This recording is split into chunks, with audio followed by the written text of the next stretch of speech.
In today's gaming news, Bethesda reveals Wolfenstein: The New Order, the next Xbox will support offline play, get a sweet deal on games and support charity with the humble Double Fine bundle, and EA signs a deal with Walt Disney to produce future Star Wars games. Hello ladies and gentlemen, welcome back to the show. It is Tuesday, May the 7th, and my name is Force, here with your day's gaming news. First up today, Bethesda has revealed Wolfenstein: The New Order. Wolfenstein: The New Order will be a re-imaging of the classic first-person shooter franchise. The game is set in an alternate 1960s universe where the Nazis have won the war, and you must try to stop them from taking over the world. The game is being developed by Machine Games, a studio founded in 2009 by prior members of Starbreeze. Now, it's been a long time since the last Wolfenstein, and it's been even longer since the last good Wolfenstein. But if you are a fan of the series, you'll be happy to hear that the team developing this, although they haven't made a game yet, they were responsible for the Chronicles of Riddick: Butcher Bay. And if that's a game you haven't played, I myself haven't played it, upon looking it up, it's gotten fairly good reviews from critics as well as users, so that is some good news for those of you who once again are a fan of the Wolfenstein series. Moving on, it looks like the next Xbox, contrary to popular belief, will not require an internet connection to have most basic functionality. According to an internal memo Microsoft sent to staff concerning the next Xbox, an always online internet connection will not be required for the new system.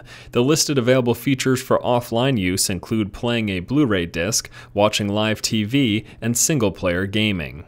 Now obviously, if you want to do anything online, such as multiplayer or matchmaking or watching Netflix for example, you're gonna need an internet connection, but it's good to hear that according to this memo, you won't need it for single player watching TV or playing Blu-rays. And I know there was a ton of rumors going around about how the next Xbox would require this, and this is just another rumor about how it won't, and frankly, rumors are pointless to talk about, so I don't even know why I'm bringing it up.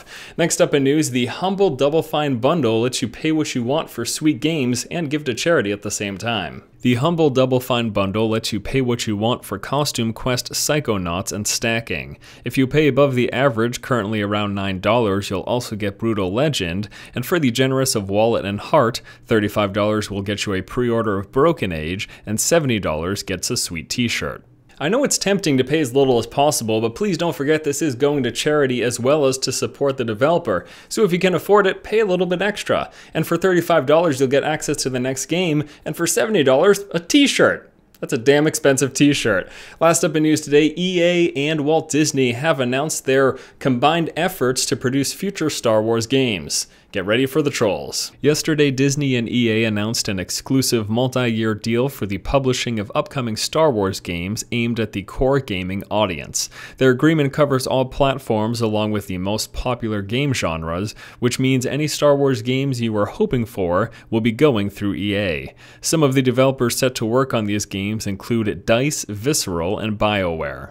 It would be so easy to hate on the fact that EA will be responsible for publishing future Star Wars games, but let's take a step back and just look at this for a moment. So number one for developers, we've got DICE, Visceral, and BioWare. So let's talk about that step by step. DICE, responsible for Battlefield, Need for Speed Hot Pursuit, and Mirror's Edge. Visceral is of course Dead Space, and BioWare, well, we've got Mass Effect, we've got Dragon's Age, and we've got Star Wars: The Old Republic. Now, business practices aside, if you're talking about microtransactions or the locking of content behind DLC, overall, the games that they've made, these three developers, have been pretty solid, and they've been games that myself and lots of other people have enjoyed.